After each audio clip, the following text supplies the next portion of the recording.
Welcome back, everybody, to another Rosso Gold Series release. I'm your host, Nelson Fu. With this release, I'm bringing back a familiar face. This is Savage Coffee's Iridescence Washed Carbonic Macerated Geisha. Now, we've had small runs of Savage Coffee before. One year it was Loverboy, and it flew off the shelves. One of the reasons why these releases are so small is because Savage Coffee, the brand, is actually a collaborative effort of small producers in the Boquete Valley, and they just happen to be neighbors with Finca Deborah and Jameson Savage. This allows Jameson to expand his scope, and it also increases the quality of coffee that comes from the surrounding area. Now, carbonic maceration is a very interesting processing method. It is actually a borrowed winemaking technique that can be traced back to the Beaujolais region of France. Now, this process begins with ripe whole cherries, and they are sealed into a stainless steel tank, and then that tank is pressurized with the addition of carbon dioxide. The carbon dioxide allows the cherries to break down different levels of pectin, and this often produces bright, winey coffees and strong tropical fruit notes, which we love in our geishas. This coffee is no exception to that rule. This geisha embodies that classic geisha profile. We have our grapefruits, it's floral, it's sweet, it's complex. And that carbonic maceration technique, it will create a silky character in the mouthfeel, but also this amazing acidity that we've been tasting as pineapple.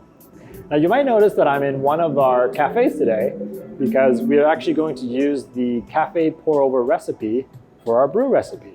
We actually do have a small allotment of the Gold Series pre-orders so that the pour-over program in the cafes can also have these amazing coffees. Today's recipe is the Origami dripper. We have the Kinto paper and 96-degree water. So this recipe begins with 22 grams finely ground or medium fine.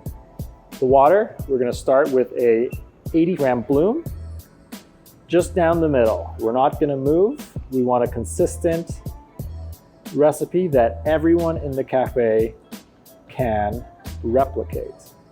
So then we wait until the timer hits 45 seconds. And then we add the rest of our water. We go all the way up to 350. But again, stay in the middle. We pour really fast. We're using 96-degree water because this recipe is actually a really fast brew. It usually finishes just over 2 minutes. So we want as much extraction as possible. That's also why we're on the fine side of medium. So if you can't commit to the full bag, just come on into our cafes. You can order one pour over of the Gold Series coffees. It's a great way to get familiar with our Gold Series, but just to try exciting coffees. So thanks again for tuning in to another release. If you've been enjoying these coffees as much as I've been enjoying sharing these coffees, you're gonna wanna stay tuned because I have a couple surprises. They're great coffees. I might even have a brand new coffee origin, but in the meantime, while we wait, I'll be sipping this one on the patio.